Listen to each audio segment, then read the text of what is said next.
Hello, students and educators. We are so excited to have you join us for Career Exposure Week. My name is Chelsea Hunt. I am the Executive Director of Work-Based Learning and Industry Engagement at the State Department, and I will be your moderator for this session. We will hear from our guest speaker, Jasmine Kendricks, Mechanical Systems Engineer at Northrop Grumman Corporation, and then we will have a Q&A session that I will help field any questions to Jasmine. This session is being recorded and will be housed within the Oklahoma Career Exposure Week module. Also, we will send out links to all those who registered for this session. Please join me in welcoming Jasmine Kendricks, Mechanical Systems Engineer at Northrop Grumman Corporation. Thank you for that introduction, Chelsea. So I'd like to welcome everyone to my Career Exposure Week talk. I'll be going into mechanical engineering. And again, my name is Jasmine Kendricks. So who am I? A little bit about myself. Again, I'm a mechanical systems engineer with Northrop Grumman. I currently lead a design integration team of about 7 engineers. And I've recently had the opportunity to get into a lot of 3D printing with my career. Outside of my job, I like to participate in the first robotics competition, which is awesome.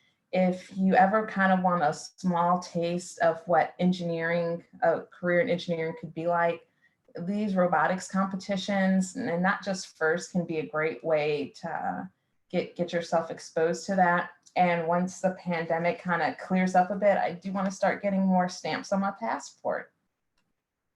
So the agenda I'm going to go over with you today, it's my industry, my career, and my own personal journey of how I got here. And full disclaimer, I have the "Oh, the Places You'll Go" quote by Dr. Seuss, which is a great quote, but it was like just recently I found out about the whole Dr. Seuss controversy, but it's still a great quote. And it just goes to show you, despite the world having people in it that don't necessarily always want the best for you, your life can still lead you to just amazing places. So my industry, the aerospace industry. So Wikipedia says aerospace is a blanketed term for anything pertaining to any atmosphere and the space. So the aerospace industry in a nutshell is basically anything that can fly through air and space, such as airplanes, which can be broken down into many segments. So you have military aircraft such as fighter jets and bombers, and aircraft refueling, commercial aircraft like Boeing 747s, 777s, and not just for passengers, but even FedEx needs these airplanes. You have hobby aircraft like gliders, and even the drones you buy at Best Buy. That's all a part of aerospace. Missiles and rockets, and this is how it is. A rocket is basically a missile without a bomb in it. So, and that can be part of the space side of aerospace, which can be broken down into military and commercial as well. Military is more interested in spy satellites and communication, and commercial, a lot of work with space stations and DirecTV satellites and Google Maps. That's all part of aerospace. Even something like the Mars rover, which you may not necessarily think is aerospace because it rolls on the ground like a car, but because it moves on Mars, it's also part of the aerospace industry. What's also part of the aerospace industry, it's not just the people and companies that make these things, but the people and companies that repair these things or use these items. So the airlines, Southwest is part of the aerospace industry. The pilots that work there are part of the aerospace industry. Astronauts, mechanics, and engineers like myself were all a part of the aerospace industry. So to narrow down kind of the aerospace industry into what I do as a mechanical engineer in aerospace. So this is still very broad because mechanical engineering is the broadest field of engineering there is. Essentially, anything with an on and off switch requires a mechanical engineer. But even more so than that, basically anything you can see with your eyes or touch with your hands requires a mechanical engineer's involvement. So it's a crazy broad field. And this is awesome because as a mechanical engineer, you do have so many options and the world is really your oyster. But because the field is so broad, I'm going to talk about the parts of the aerospace and mechanical engineering field that I've personally been involved in. And hopefully your questions and my answers at the end of the presentation can fill any gaps and blanks you may have. So things I've personally worked on, crash and accident investigations. So an aircraft falls out of the sky or catches on fire. We don't just leave it at that. You know, people's lives are in danger. People may have gotten hurt or killed. So we want to know what happened. So as a mechanical engineer, I can be heavily involved in that because I do know how this part of the aircraft was made or built, like how it was riveted together, stitched together, bolted together. I can kind of look at the debris and try and figure out how it came apart and what may have caused the accident. And even then, it doesn't end there at the cause of the accident. You also gonna make recommendations following up to say what we can do in the future so the accident or the crash doesn't happen in the first place. And also what we can do to build the planes or the planes and aircraft better and safer in the future. So even in the event of a crash, you don't have as many casualties or injuries in the end. Related to accident and crash site investigation, I've got to work on ejection seats, and the same idea. I've gotten to interview mechanics, interview pilots, to ask some questions about how the ejection seats work and how we can make them better in the future and more easy for them to use, because ejection seats, no one really thinks about them, but when you need them, you really need them. I've worked on environmental control systems, which is a fancy way of basically saying HVAC, AC on an aircraft, heating and cooling. But it's more involved than that because think about it. When you're in an airplane, you're cruising at 50,000 feet above sea level. Not only is it really cold, the oxygen's very thin. So not only am I worried about making sure the pilots and the crews get heat, but I also have to make sure they get oxygen so they can breathe. And using, getting oxygen from a tank to the pilots, that involves a lot of plumbing and tubing. So I've had some people tell me I'm a high price plumber. And last but not least, I've gotten involved in 3D printing, or the more technical term is additive manufacturing.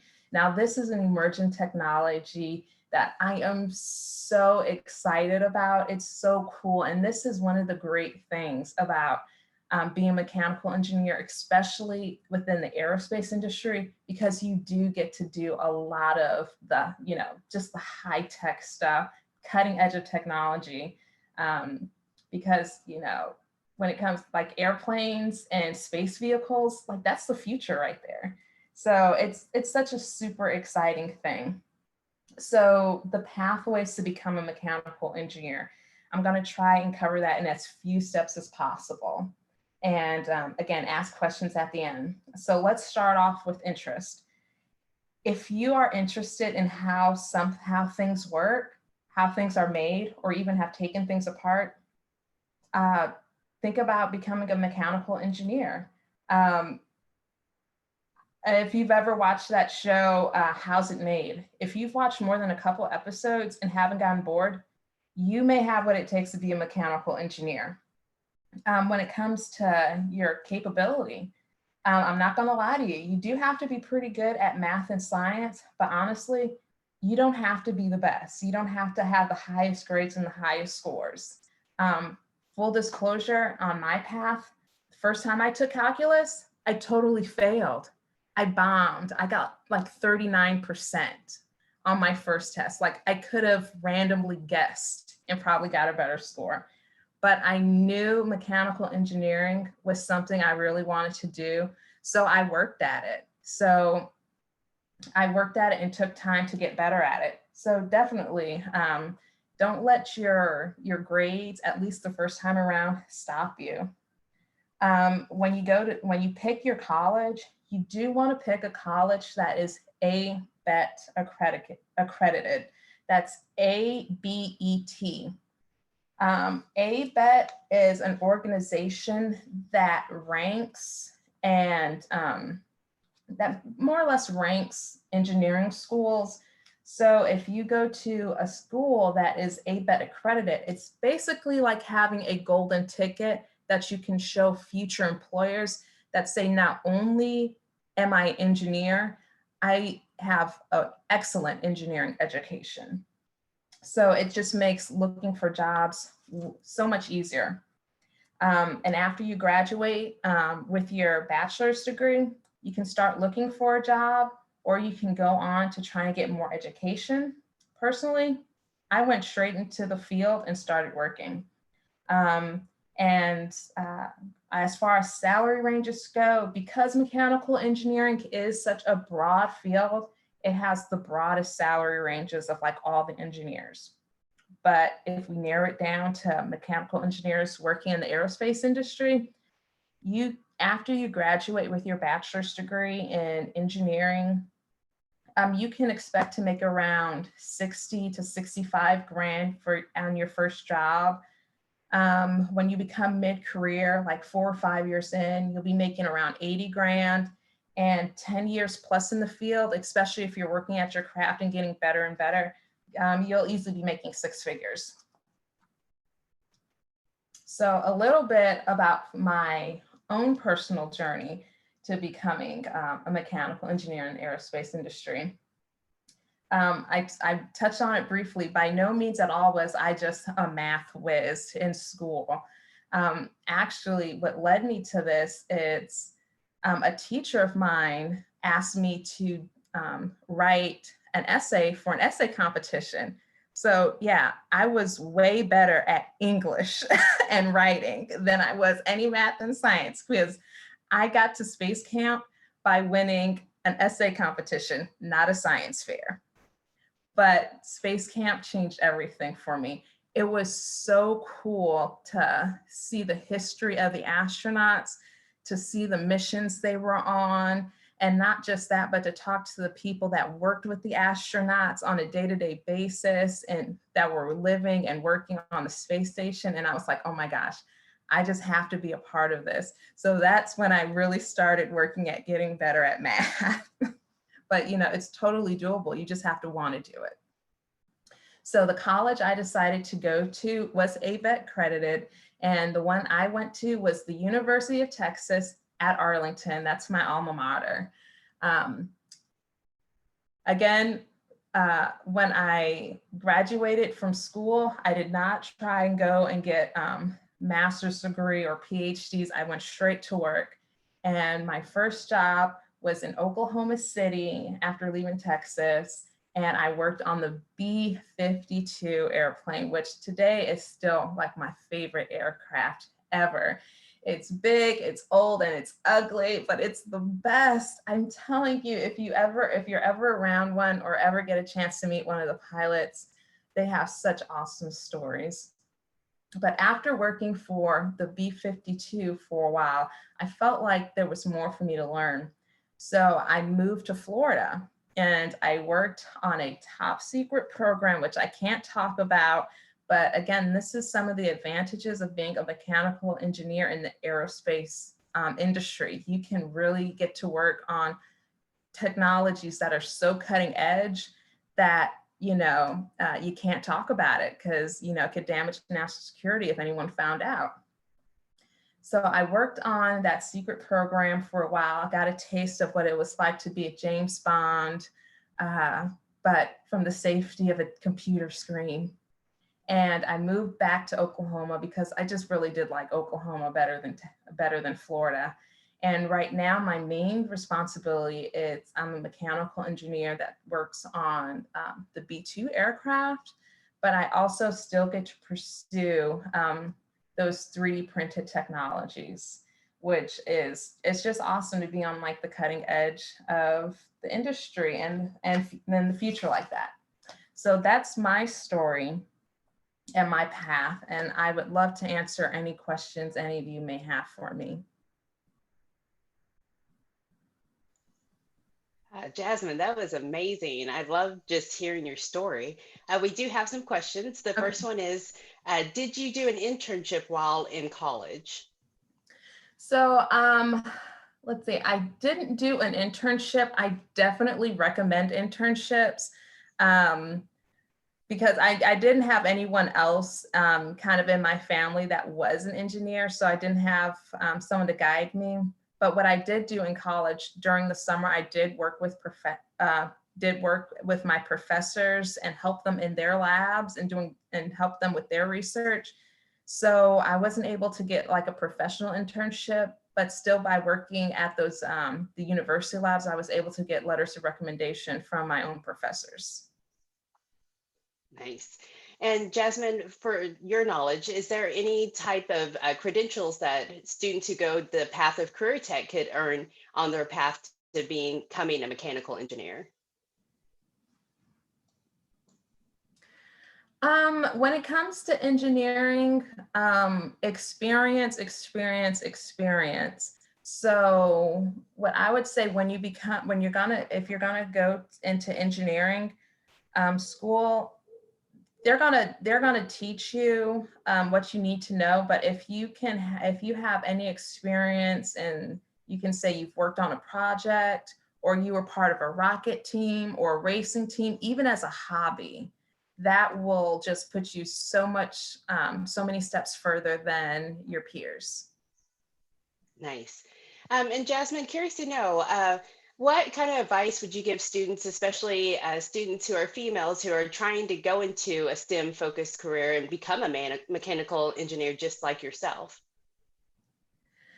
It's definitely like a boys club as far as there aren't any girls around. Nobody is really disrespectful or anything. There have been moments where it's like, hey, I just said that and you repeated it. But again, just the same way with the whole Dr. Seuss quote, none of that is going to stop you from reaching your goals. Like I'd set professional goals for myself. I said by the time I'm 30, I want to make this much money and have and do this and that. And I was able to achieve it even before I reached 30. So never let anyone get in your way because the world is going to tell you no. So never tell yourself no. Just start it. And get going. Oh, I love that. Never tell yourself no. That's so true. Another question for you.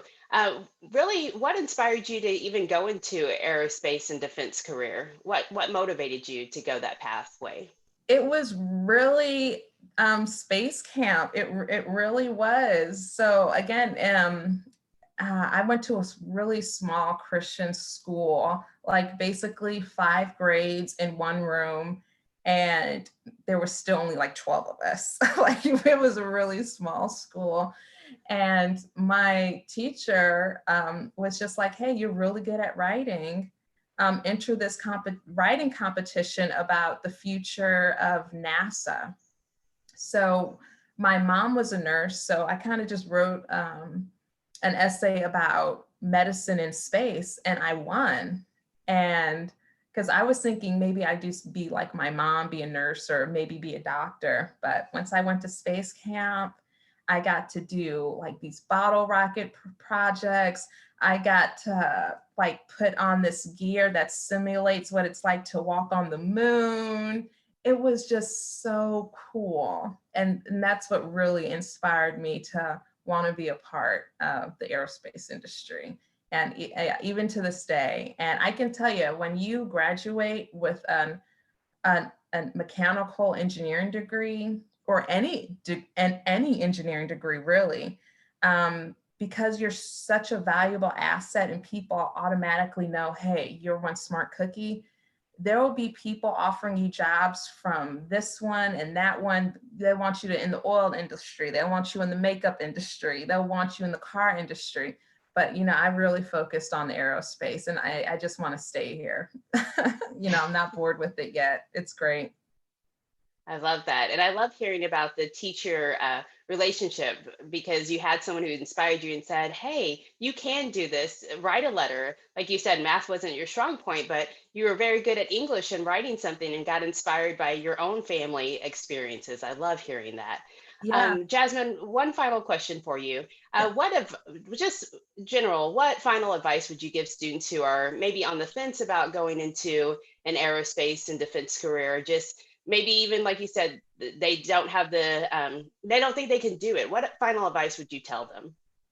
Oh, I mean, you can so do it. Again, I was no math whiz, but I just worked at it. And this is something one of my teachers in college, one of my professors in college told me. He's like, um, if you can't do, if it's tough for you to do all the math and science classes in one go, you don't have to, because once you get your degree, you have it. And no one has ever asked me whether or not it took me 4 years to get my degree, 5 years to get my degree, 7 years to get my degree, because once you have your degree, you got it. So it's one of those things.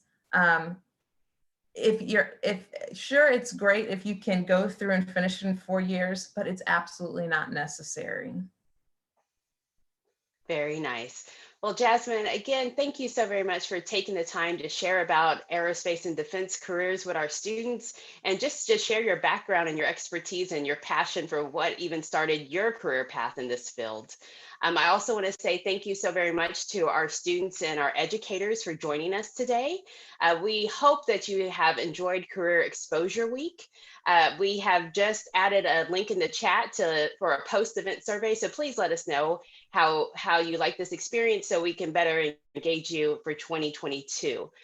Again, thank you, Jasmine, for your time, and thank you all, and I wish you a wonderful afternoon. All right, thank you.